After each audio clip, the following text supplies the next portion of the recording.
A single gunshot rings out, marking the beginning of a desperate mission.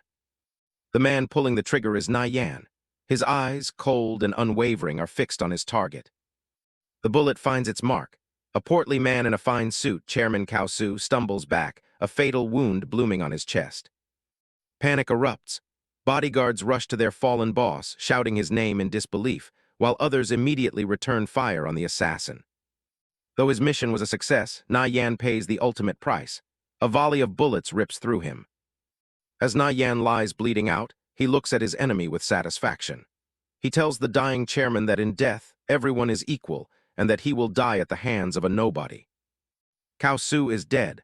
All his nation-rivaling wealth couldn't save him from a single bullet. With his last breath, Na Yan declares his revenge for his parents complete. But as life fades, he can't help but question why fate was so cruel to him, taking everything he held dear. He reaches for the light, his spirit screaming in defiance. He refuses to accept this end. He will not resign himself to this fate. As his body falls into an endless abyss, his consciousness clings desperately to life. Then a flicker, a sliver of light appears in the darkness as an eye begins to open. Na Yan's eyes snap open, wide with shock and confusion. He finds himself lying in a bed, not in a pool of his own blood, but completely unharmed. He sits up abruptly, his mind racing. He clearly remembers being gunned down by Cao Su's bodyguards. How could he be alive? Looking around, an impossible realization dawns on him. This is his old, cramped apartment from his student days. Could he have been reborn into the past? A news report on the small TV catches his eye. It's about the explosive launch of the immersive VR MMO, Conviction. He stares at the screen, his eyes widening. Conviction's servers had just opened. This confirms it. He really came back. He picks up a dusty picture frame, staring at his younger self as he reintroduces himself to the world. The photo is of his parents, a bittersweet memory of a happier time. He begins to reminisce. Back then, his parents traded strategic metals at the border, earning a massive fortune when the state bought them at a huge markup. With that capital, his father started a smelting company, and their family became wealthy almost overnight.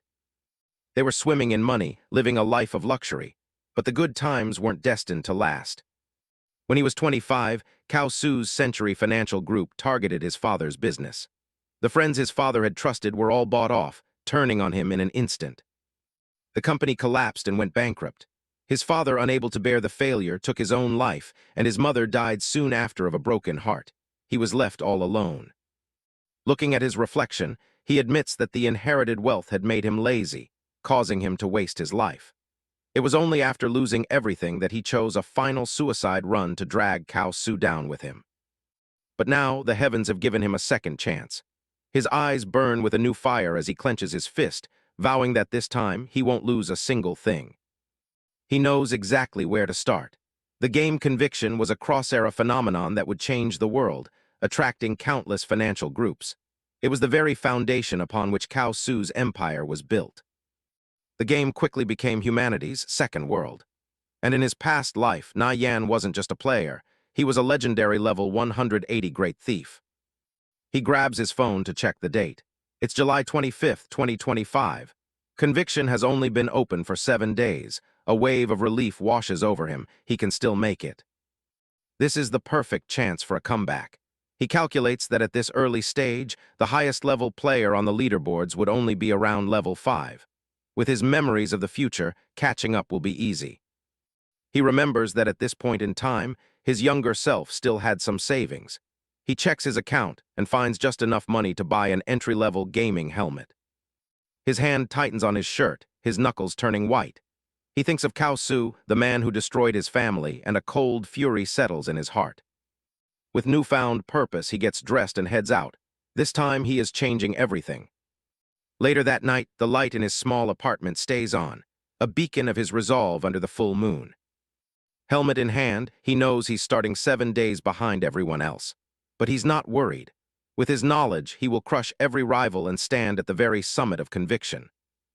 Without a moment's hesitation, he puts on the helmet, ready to dive back into the world he knows so well.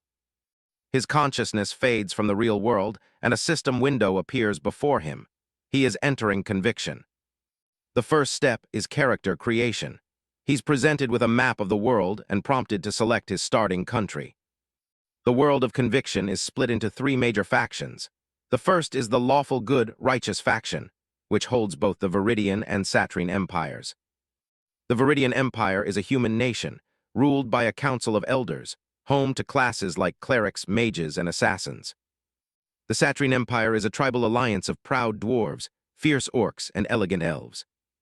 Next is the lawful evil dark faction, consisting of demon and undead tribes ruled by powerful dictators. Finally, for players who prefer a more peaceful route, there's the neutral faction, which includes races like the giant tribes. Nyan doesn't need to think twice. In his last life, he chose the Viridian Empire's Gale Thief class. After pouring years of blood, sweat, and tears into it, he knows every single skill and quest by heart. Choosing it again is the only way to maximize the advantage his rebirth has given him. With absolute confidence, he makes his choice. The system confirms he has selected the Gale Thief class and will be born in the Viridian Empire. With his origin and class set, he is taken to the nomming screen, ready to forge a new legend. He types in his new identity, Nirvana Flame, a name signifying his rebirth from the ashes of his past life. The system confirms his choice. The character Nirvana Flame has been created. He enters the game, materializing in the bustling spawn point of Kalor City, the main hub of the Viridian Empire. As soon as he arrives, a familiar status window appears before him, level 1 thief with 5 available points to distribute. A smile creeps onto his face. That feeling. It's back, and this time he knows exactly what to do. Wasting no time, he immediately allocates his starting points, 3 into strength and 2 into agility. He recalls messing up his build in his past life, wasting precious time. He won't make the same mistake twice. He takes a look around the bustling city square. The teleport point is swarming with new players, all starting their journeys in this new world. He watches other players hawking their wares. One is trying to sell a common dagger for 2 copper coins, claiming it's a huge upgrade over the starter gear. Nyan smirks. He knows that exact dagger sells for a single copper coin in a nearby town. He remembers foolishly falling for that scam in his last life, but not this time. He remembers everything. Just then, another merchant catches his eye. A level 3 paladin named Flying Stone is selling a stealth skill book, shouting for all the rookie thieves to take a look. Other new players grumble about the price. 6 coppers is a fortune for them as they're all broke. But for Nyan, this is a golden opportunity. He walks up to Flying Stone's stall and asks for the price. The paladin grins, confirming the listed price of 6 copper. Nyan's mind races. Stealth is essential for the early game. With it, he can access a hidden chest in the Wild Cat Zone, a level 5 area near Track Town. Since most players are still low-level, the chest should be completely untouched. With a confident smile, Nyan makes an outrageous proposal.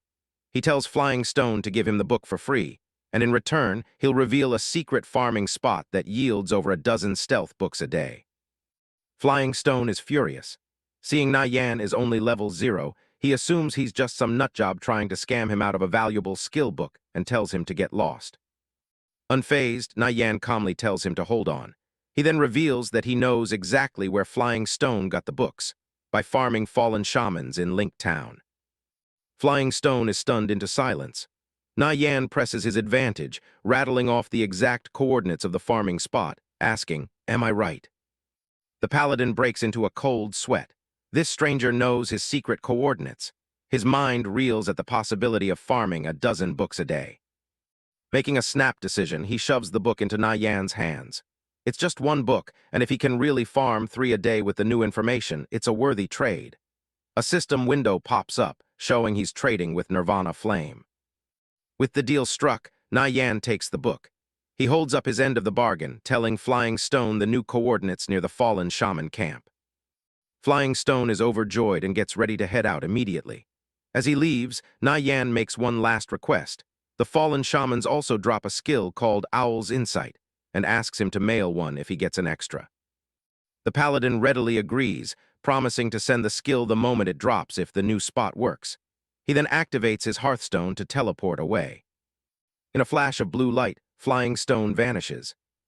Now holding the stealth skill, Nyan's first objective is complete. A faint glow envelops him as he prepares for his next move, cracking open that hidden chest. He makes his way through the city and arrives at Track Town, the closest settlement to his target. He doesn't waste a second. He uses the skill book, and a system window confirms that he has learned stealth, a skill that allows him to enter a concealed state. With a single step, he activates the ability. Dark, shadowy energy swirls around him. He vanishes from plain sight, moving like a ghost through the crowded streets of Track Town. Using his agility, he easily leaps over the town walls, avoiding the guarded gates entirely. He lands silently in the forest outside, already sprinting towards the high-level hunting ground where his treasure awaits. Still under the cover of stealth, he arrives at his destination, the Wildcat Zone. The forest is teeming with danger.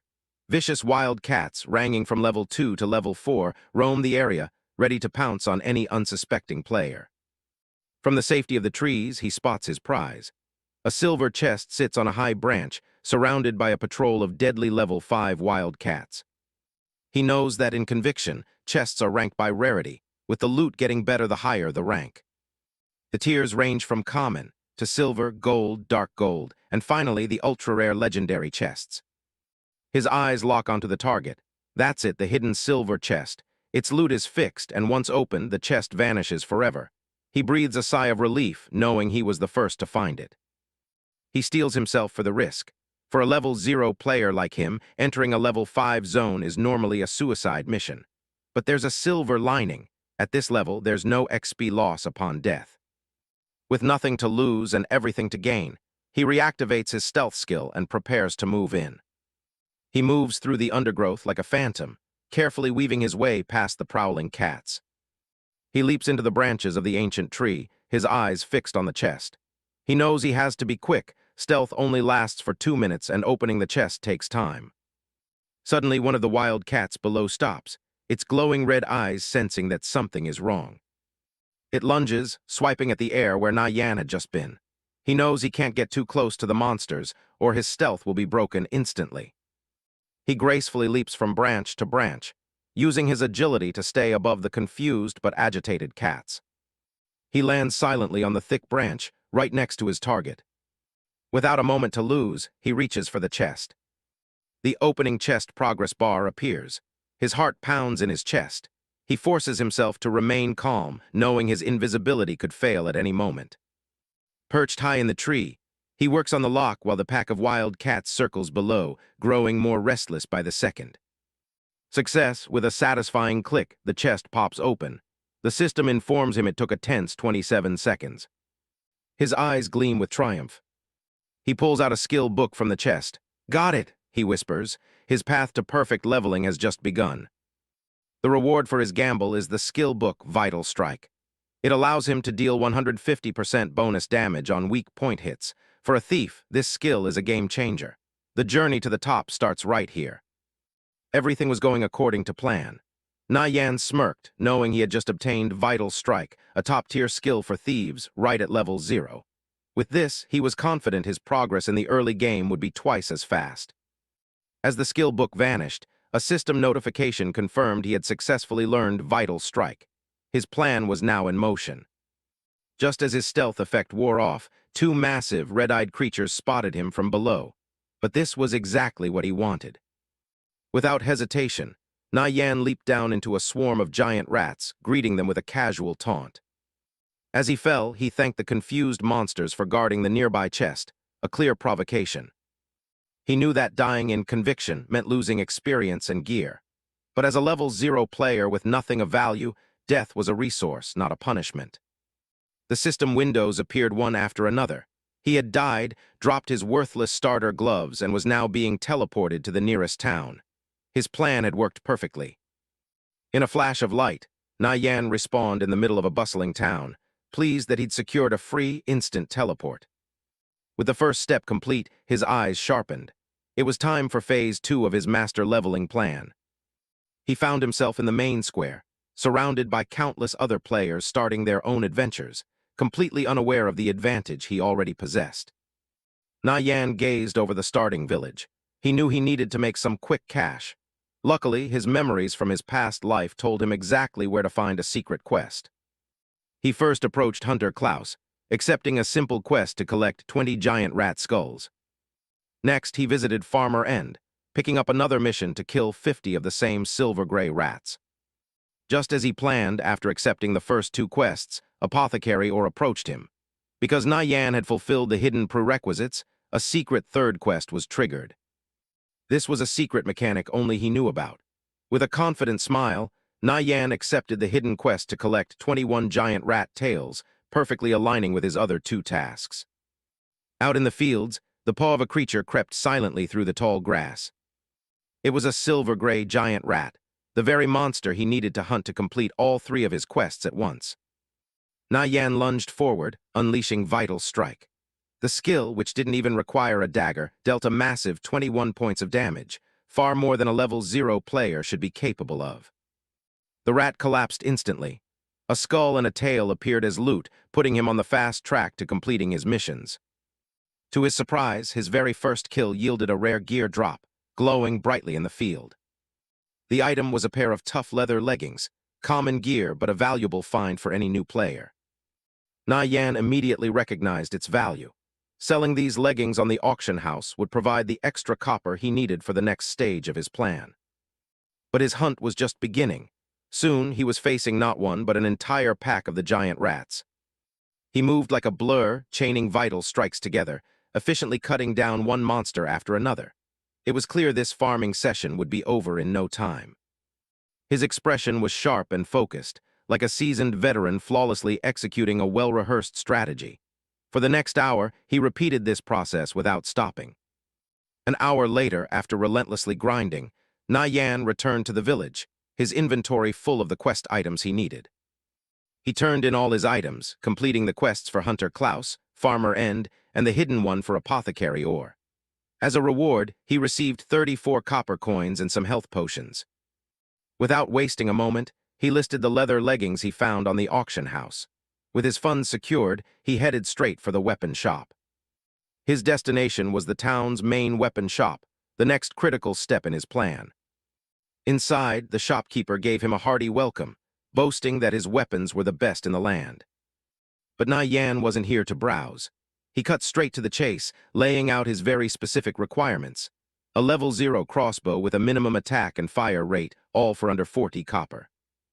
The shopkeeper grinned, presenting his masterpiece, a rapid-fire hand crossbow. With its triple-shot effect, it was the perfect fit for Nyan's needs, priced at exactly 35 copper. Nyan confirmed the purchase immediately, also buying 9 bundles of 1,000 iron bolts each. The total cost came to 44 copper, almost all the money he had. With his new weapon and a massive supply of ammunition in hand, he left the shop as the owner wished him safe travels. Now fully equipped, Nyan set his sights on his true objective, the Bison Zone. He knew the game had a strict level suppression system. The monsters in the Bison Zone were level 8, impossibly strong for a low-level player. Even high rankers couldn't touch them at this stage. But Nyan was unfazed. He was confident that with his knowledge from the future, he could overcome the massive level gap, even as a level 0 player. He arrived at the wild Bison Zone. The area was a vast, open plain dotted with herds of high-level monsters and treacherous, rocky cliffs. Nyan carefully made his way through a narrow ravine, heading for a very specific location he remembered. He climbed to a high ledge, reciting a set of coordinates from memory. This was it, the exact spot he was looking for. From his perch, he scanned the fields below and quickly found his target, the zone's boss, the Bison Chieftain.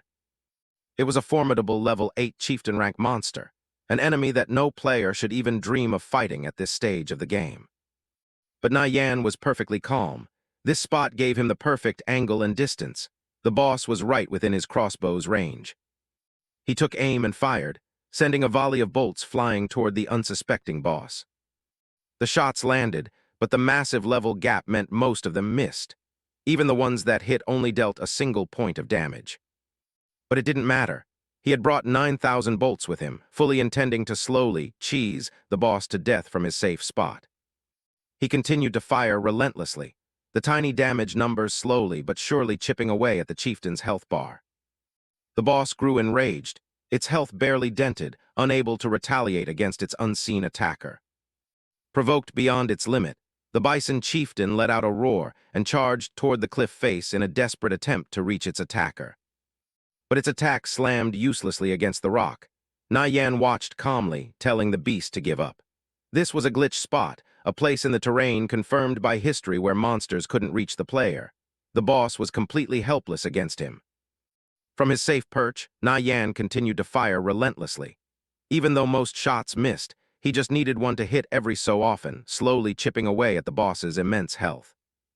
The air was filled with the sound of thousands of bolts flying through the air, a testament to his unwavering patience. He watched his ammunition count drop from over 8,000 to 6, then 5. It was a long and grueling process. 3 hours later, the Bison Chieftain's health was finally in the red. It let out a final, agonizing roar, its defeat imminent. Yan was sweating, exhausted from the sheer monotony. He had burned through nearly 4,000 bolts and couldn't believe the beast was still alive. With one final shot, a bolt flew true, striking the enraged chieftain right between the eyes. Its health bar finally hit 0. The seemingly invincible boss was defeated by a single level 0 player. The massive creature began to sway, its enormous body losing all strength. With a final, heavy thud, the Bison Chieftain collapsed, shaking the very ground beneath it. A system window exploded in front of Yan. He had killed the Bison Chieftain, earning a staggering 1,800% experience bonus due to the level gap. In an instant, he shot straight up to level 2. His long and patient battle had paid off immensely. He jumped down from the cliff, eager to see what loot the boss had dropped. He couldn't believe his eyes. The boss had dropped a horned dagger, a bronze-grade weapon, an incredibly rare find at this stage of the game. In conviction, gear was ranked from common to legendary. Since elite monsters were so scarce, the drop rate for stat-based gear was less than 1 in 1,000, making every piece a treasure. A bronze weapon alone boasted 20% more attack than common gear, and came with a valuable bonus stat. Yan knew this level 5 dagger was worth a fortune, at least 3 silver coins. But first, he needed to get its unidentified stats revealed. Just then, he got 2 notifications. His leather leggings had sold for 8 copper, and he was receiving a call from a player named Flying Stone, a paladin he vaguely remembered. Flying Stone appeared on the call, ecstatic. He gushed about how the farming coordinates Yan gave him worked wonders, boosting his leveling speed by 50%. He felt like he was ripping Yan off, having only traded a single book for such a great spot. Yan coolly told him not to worry about it, simply asking for a copy of the Owl's Insight skill book if it ever dropped. Flying Stone enthusiastically agreed, then curiously asked how a level 0 player like Yan knew about that spot. Yan gave a simple lie, claiming he had a previous high-level account before re-rolling as a thief. This immediately impressed Flying Stone, who assumed he must have been a top-tier ranker. Changing the subject, Flying Stone asked if Yan's main had ever run the Fallen Shaman camp. He explained that his own team had wiped there multiple times, losing gear and EXP. Sensing an opportunity, Yan calmly offered a full, clear guide for the camp. The price, 2 silver, non-negotiable. Flying Stone was shocked he even had one. Overjoyed, Flying Stone placed his full trust in him, promising to go convince his captain to pay up right away.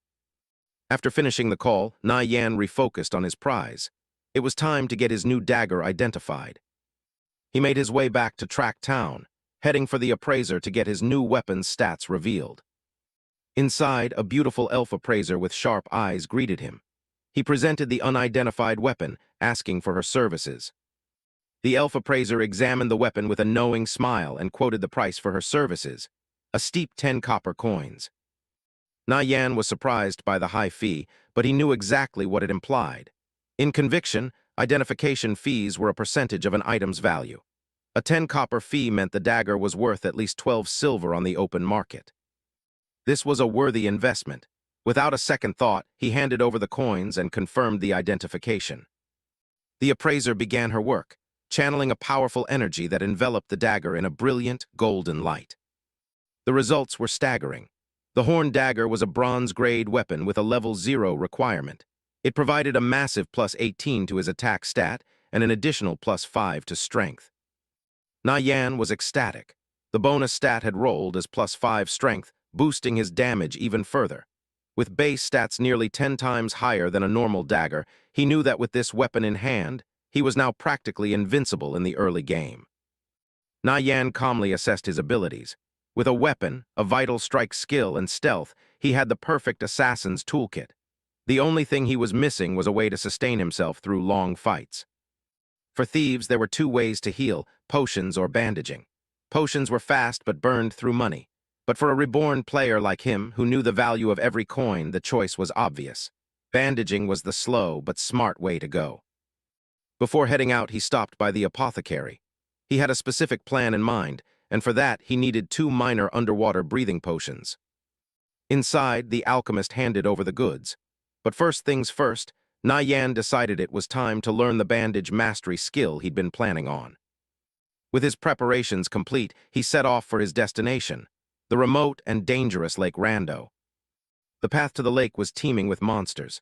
Yan moved like a shadow, taking them down with swift strikes. He knew out in the wild you had to stay sharp, as kill-stealing and arguments could break out at any moment. He finally arrived at the Lake Rando fisherman village. The path led straight through the densely populated area. He knew that taking this place on directly would require a raid team of 1,000 men. For a solo player like him, stealth was the only option. But just as he was about to sneak in, a zone announcement flared to life. The victorious Return Guild was clearing the area, ordering all non-guild players to leave within 3 minutes. Yan's eyes narrowed. Victorious Return? The name triggered a bitter memory. Just like in his past life, they were arrogant bullies, claiming entire zones for themselves and hunting down anyone who got in their way. He remembered all too well how they had hunted him for months. A fire ignited in his golden eyes. This wasn't just an obstacle, it was a chance for payback. He decided then and there that he would settle the score with them, one piece at a time. Instead of retreating, Yan activated his stealth skill, his body fading into the shadows. He was going to walk right through their front door without them ever knowing. He moved silently through the village, a ghostly blur slipping past the dangerous fishman guards. Suddenly his stealth broke. A fireball erupted in front of him, revealing his position to everyone. He'd been spotted. The blast hit him head-on, knocking him back. A system notification popped up. Another player, Purple Blaze, had attacked him, and self-defense mode was now active. An elementalist from Victorious Return stepped forward, a smug look on his face. He mocked Yan, telling him to get lost. Seeing he was alone, the mage was confident he could handle this himself. Yan dodged another blast. His mind raced. Against a mage, there were only 2 options: close the distance and attack, or run like hell. But running wasn't his style. He knew the mage's pyroblast spell took 2 seconds to cast, plenty of time for a thief like him to close the gap. He charged forward, surprising his opponent. Before the mage could even finish his spell, Yan was already on him, driving a vicious stab right into his chest and wiping out a massive chunk of his health bar. Furious, the mage retaliated, screaming that this spot belonged to Victorious Return and that Yan had a death wish. To keep Yan at a distance, he unleashed a new spell, Ring of Fire, creating a swirling vortex of flames around himself. Yan was caught in the blaze, his health rapidly ticking down from the intense heat. But Yan was prepared. Without missing a beat, he consumed a minor recovery potion, instantly restoring a huge chunk of his health. This was the moment he had planned for. The mage was shocked. He expected his opponent to run, but instead, Yan pushed through the flames and landed another clean hit. The mage screamed in panic, but it was too late. Yan had broken through his defenses and was already in position for the killing blow.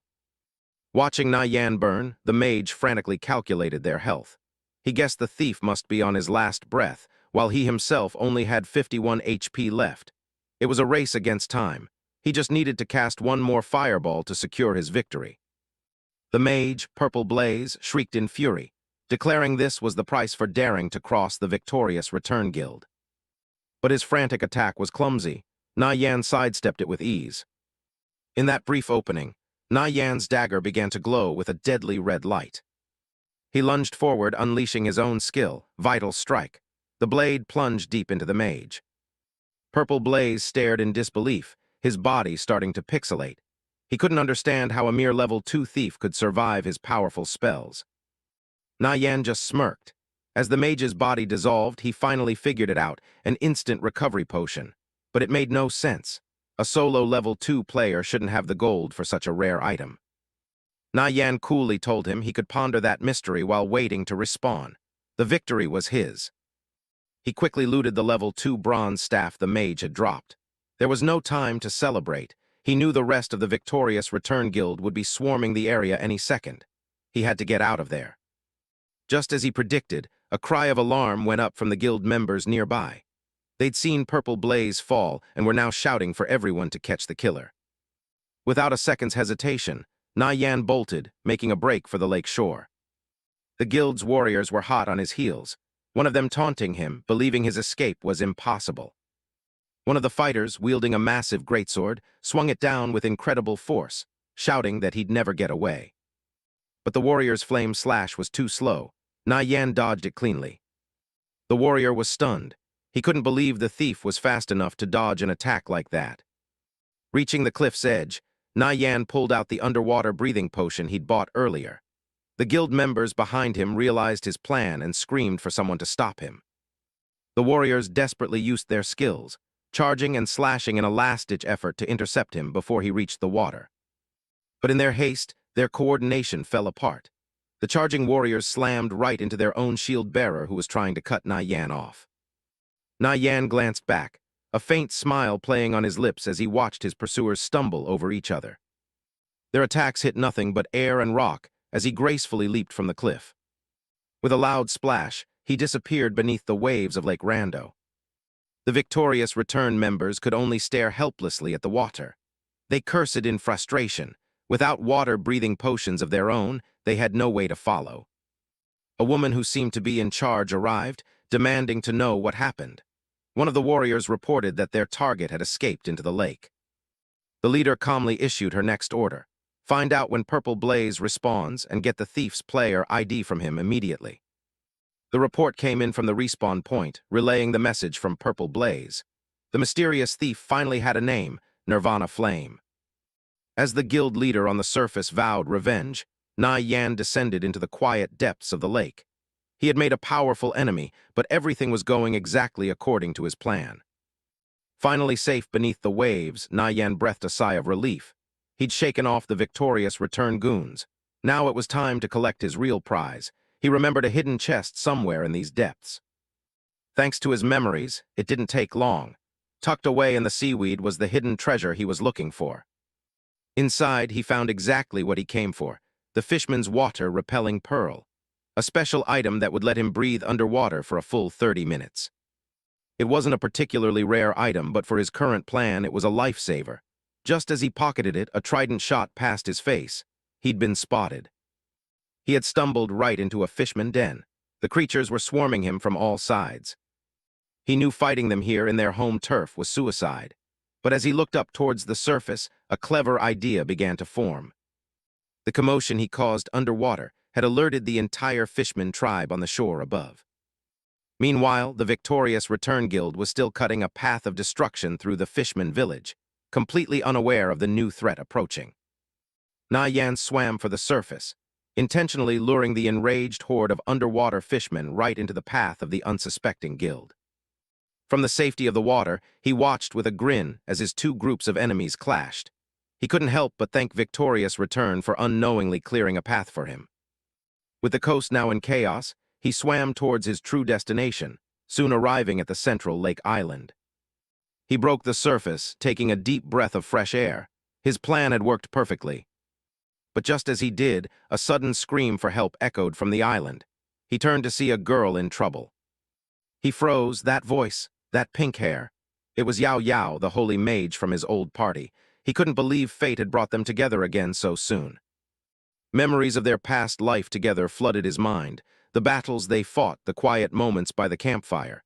They had a deep history, and finding her here and now, it felt like destiny.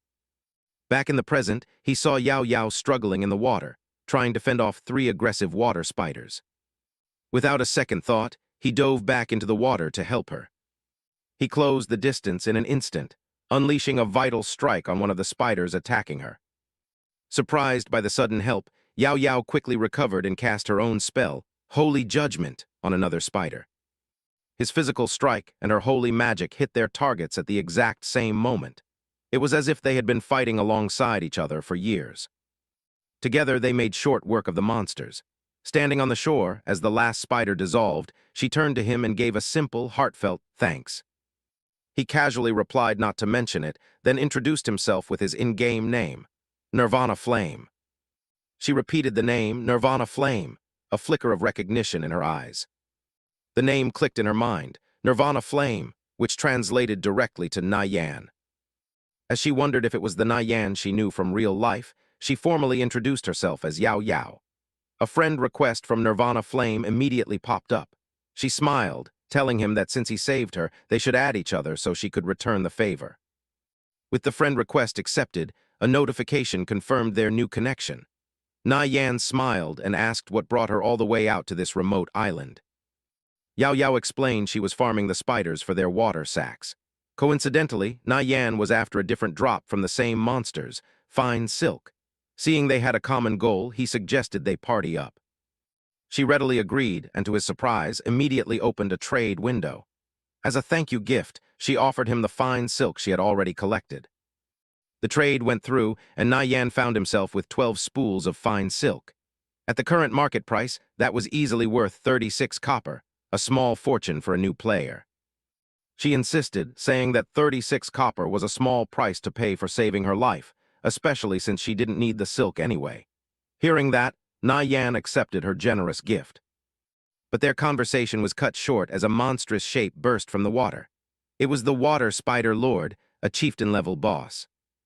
Yao Yao panicked. A chieftain was far too strong for 2 low-level players to handle alone. But there was no time to run. A notification confirmed their party was official and the fight was on.